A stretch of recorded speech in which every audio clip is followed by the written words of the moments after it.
Oi, eu sou a Erenita. Hoje a gente vai conhecer um pouco sobre a vida e obra de Gregório de Matos.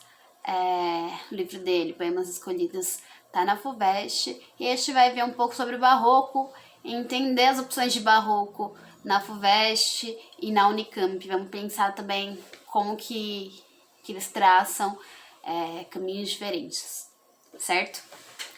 Gregório de Matos, assim como a maioria dos escritores nacionais, ele é do Nordeste, né? Ele é baiano. E tem, eu acho que uma exceção se pensar em Minas Gerais, porque tem muito escritor em Minas, como Conceição Evaristo. Eu acho que Drummond também é de Minas, se eu não me engano. Mas a gente tem uma produção muito voltada para o Nordeste. Se a gente for olhar Grandes Sertões Veredas, o 15, enfim, Capitães da Areia, vários clássicos, vários cânones que caem no vestibular e que acompanham a gente durante a nossa vida toda, tem esse pano de fundo no Nordeste, certo? Por que é importante a gente saber isso? Porque a literatura ela tá num tempo e espaço, ela não tá aleatória na vida e no mundo, né? Então, tem uma história sendo contada de um tempo e de um espaço, né? Não são histórias só de pessoas, mas são vivências de modo geral, certo? Para muitas pessoas que têm origem no Nordeste, parece que a literatura acaba sendo um tanto mais acessível pela identificação, por escutar histórias da avó, do avô, enfim. Mas para quem não tem esse tipo de vivência, né, é um convite pra gente viajar por essa Bahia, certo? Vamos lá pro meu roteiro aqui. Vou começar pela biografia rapidinha do Gregório de Matos, e aí depois eu vou colocar para vocês 3 características da escrita dele, certo? E vou trazer alguns trechinhos pra gente conhecer, pra gente identificar essas características a partir da leitura. Todos esses textos foram tirados daquele livro que eu mandei pra vocês. Tem uma introdução incrível. A introdução ela realmente contempla tanto a biografia quanto o estilo de escrita. Enfim, é importante que vocês leiam, vocês vão aprender muito lendo a introdução do livro, certo? E aí depois vocês podem passear pelo índice e escolher quais poesias de cada momento vocês querem ler, certo? Não precisa se debruçar para ler tudo e tal, mas, enfim, tentei ler um pouco de cada momento da escrita dele, tá bom? Gregório de Matos, ele nasceu na Bahia e foi estudar em Portugal, ainda muito jovem, né? Ele tem aquele perfil de jovem brasileiro da época colonial, que é aquela pessoa que nasce aqui, mas que vai estudar fora, porque não tinham escolas aqui, né? Então, a burguesia, ela se formava por conta disso, né? Ele era advogado, tentou construir uma carreira lá em Portugal, não deu muito certo. Arrumou várias brigas, assim, várias confusões, e aí veio pro Brasil. No Brasil também não deu muito certo. Na Bahia ele arrumou confusão com o pessoal da igreja católica e tal. E aí é bom lembrar que o Barroco, que é a escola literária que ele pertence, é uma escola literária bem marcadinha por esses conflitos da igreja, né? A igreja protestante nascendo e a igreja católica tentando se firmar, é todo esse conflito de fé e descrença, luz e escuridão. Então, o Barroco é a cara do Gregório de Matos, assim, por isso que ele é o maior nome do Barroco no Brasil, certo? E aí veio pro Brasil, não deu certo na carreira política aqui também. E aí ele foi exilado, deixa eu ver, em Angola. E ficou um tempo lá, aí fez um acordo com a corte e voltou pro Brasil. Só que ele não podia mais ir pra Bahia e acabou passando os últimos tempos de vida dele em Recife, que foi a cidade onde ele foi acolhido, né? E aí a vida dele também se reflete nessas 3 fases. A primeira fase é uma fase recheada de crítica social, mete pau em todo mundo, e aí por isso mesmo ele não era bem visto, né? A segunda fase é uma fase lírica, uma fase muito de amor, e aí não só o amor romântico, mas também um amor muito sensual, muito erótico. Segunda fase. E a terceira fase é uma fase que ele já tá no final da vida e que ele começa a se arrepender da forma como ele viveu e até volta o olhar dele novamente para a Igreja Católica e, enfim, tenta de algum modo pedir perdão a Deus. Deus, me perdoa, eu sei que eu pequei muito, mas se você ama todos os seus filhos, por que você não vai me perdoar? Então, essa é a terceira fase, certo? Espero que tenha clareado aí pra vocês sobre essa construção de escrita. E aí eu vou trazer um trechinho, brevemente, de cada fase. Eu não quero ser extensa nesse vídeo. Eu quero tentar trazer as ideias de modo objetivo. Vamos ver se eu consigo. Descreve como era naquele tempo a cidade da Bahia. Essa é a poesia. É um soneto. Vocês vão ver que o Gregório de Matos usa muito soneto. O que são sonetos? A primeira e a segunda estrofe tem 4 versos. E as 2 últimas tem 3 versos. Certo? A cada canto, um grande conselheiro, que nos quer governar cabana e vinha. Não sabem governar sua cozinha, e podem governar o mundo inteiro. Em cada porta, um bem frequente olheiro, que a vida do vizinho e da vizinha pesquisa, escuta, espreita, enquadrinha, para levar a praça ao terreiro. Muitos mulatos desavergonhados, trazidos sobre os pés os homens nobres, posta na palma toda a percadia. Estupendas usuras nos mercados. Todos os que não furtam muitos pobres, eis aqui a cidade da Bahia. Então ele tenta, nesse soneto, descrever a leitura dele do que é essa Bahia. Então, as pessoas fazendo intrigas, as pessoas fazendo fofoca, essa crítica social de que os caras não sabem nem governar a própria cozinha, mas eles estão lá querendo governar o mundo inteiro. Aqueles que não furtam muito os pobres, eles... Quer ver, ó? Todos os que não furtam... Estupendas usuras no mercados.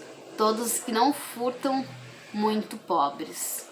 Né? Tem essa ideia do furto muito presente, então as pessoas têm fome, as pessoas vivem num contexto de miséria, então tem essa questão muito forte dos conflitos sociais de pobreza, riqueza, furto e esse governo, né, enfim, essas pessoas em contexto de poder que não entendem nada sobre a vida e sobre o mundo, certo? Ele usa muito da sátira, ele usa muito de ironia, deboche demais, assim, sempre questionando na expectativa de uma resposta que ele sabe que não vai contemplar a burguesia, né? Então, ele gosta muito dessa proposta.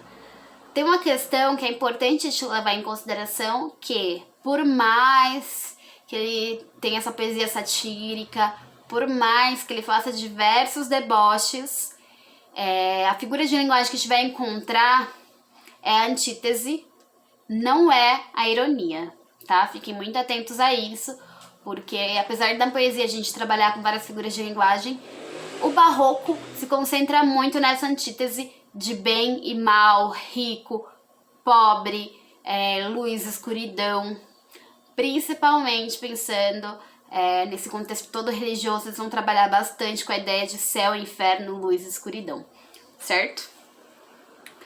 Segunda fase dele, uma poesia mais lírica, romântica demais, mas como eu disse, é É bem diferente do que a gente conhece pela escola literária do romantismo, porque ele era boêmio, ele tem um contexto de hipersexualização, ao mesmo tempo que ele endeusa mulheres, ele não tá só endeusando, ele também tá hipersexualizando elas, então acaba sendo contraditório novamente, porque essa é a principal característica da escola literária, certo? Ele quebra as concepções de união matrimonial, que cabem apenas para a finalidade de reprodução. E ele questiona, tipo, nossa, tem coisa mais divina do que o afeto, tem coisa mais divina do que o sexo. Será mesmo que o sexo deve ser só para reprodução? Então ele traz essas questões. E aí eu vou trazer uma poesia aqui também. Aos afetos e lágrimas derramadas, na ausência da dama a quem queira bem. Também é um soneto, certo? Ardor e firme coração nascido, pranto por belos olhos derramado, incêndio em mares de águas disfarçado, rio de neve em fogo convertido. Tu, que tens um peito que tem um peito a brasas escondido, tu, que em um rosto corres desatado, quando o fogo em cristais aprisionado, quando o cristal em chamas derretidos. Se és fogo, como passas brandamente. Se és neve, como queimas com porfia. Mas aí que anda o amor em ti prudente. Pois para temperar a tirania, como quis que aqui fosse a neve ardente, permitiu parecer-se a chama fria. Olha a antítese o tempo todo, né? Então, é o calor, mas é o frio, o ardor no coração, esse pranto pelos olhos derramado. Então, são belos olhos, né? E aí quando a gente pensa em belos olhos, a gente pensa numa cena feliz, numa pessoa feliz, sorrindo pelos olhos, e não uma pessoa chorando, né? Como que uma imagem de choro passa a ser bonita, né? E aí a gente vê também um pouquinho dessa antítese aí. Rio de neve em fogo convertido. Não existe rio de neve, certo? É em fogo convertido. Rio, neve, não combina nem um pouco com fogo, né? Tu que em peitos a brasas escondido. Olha que loucura isso, né? Esse amor que é escondido, esse fogo que tá escondido. Porque as pessoas não podem demonstrar esse afeto em público. Porque as pessoas não podem ter fogo. Porque o moralismo pregado pela igreja nega esse direito, essa liberdade sexual. Se és fogo, como passas brandamente. Se és neve, como queimas com profia. Então, como você consegue ser tão linda, incrível, maravilhosa e ao mesmo tempo tão sensual? É sempre essa loucura no barroco. Na terceira fase do Gregório de Matos, nós temos uma poesia, como eu disse, de teor religioso. Deus me perdoe, eu sei que eu pequei. Não tá sendo fácil essa vida, me ajuda, bora se ajudar. Então tem muita poesia direcionada a Deus e a Virgem Maria, certo? Vamos lá. A perfeição do santo exercício da via sacra, feito com uma boa devoção. Ai, Deus. Via de perfeição é a sacra via. Via do céu, caminho da verdade. Mas ir ao céu com tal publicidade, mais que a virtude o bota a hipocrisia. O ódio é de alma infame e companhia. A paz deixou a Deus a cristandade. Mas arrastar pela força uma vontade, em vez da perfeição, é tirania.